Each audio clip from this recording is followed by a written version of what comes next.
Isang mapagpalang araw po sa inyong lahat. Celebrity Chika Time po muna tayo at may inihanda po akong chika para sa inyo. Tara po't magchikahan na po tayo.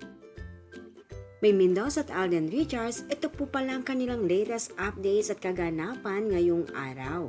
Yes, mga celebrity chika time, yan po ang ichichika ko sa inyo na lubos rin pong usap-usapan sa social media ng mga netizens, lalong-lalo na nga po ng mga followers at supporters ni Mengay at Tisoy. And of course, bago po tayo dumako riyan, ninais ko po munang batiin mga team bahay, team abroad at mga seniors natin dyan. Shout out po sa inyong lahat at happy Friday po.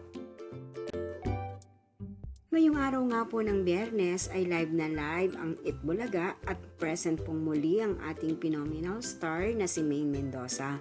Tunay naman nga pong beauty na beauty at stunning pa rin po si Mengay kahit ano pa po ang kanyang OOTD o kasuotan sa Itbulaga. And of course, kahit isabak pa po yan sa kahit anong segment ng Itbulaga ay namamayagpag pa rin po ang pagiging masayahin, kakulitan at kakwelahan ni Mengay. Samantalang Asia's multimedia star na si Alden Richards kamakailan nga po ay tumanggap ng parangal bilang box office king sa Guillermo Box Office Entertainment Award. Yes po, at mapapanood naman po natin ang kanilang TV coverage sa darating na Mayo 25. Ito po ay mapapanood sa Channel A to Z sa ganap nga po ng alas 10:30 ng gabi.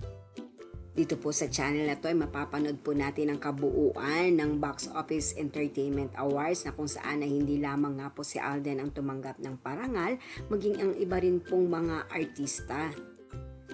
Yan po ang aking chika updates for today. Salamat po sa inyong panunood. Huwag po kalimutang mag-subscribe. Pwede po mag-comment sa ibaba. Basta't wag lamang puhars o nakakasakit sa isa't isa. Salamat po muli. Spread love, not hate.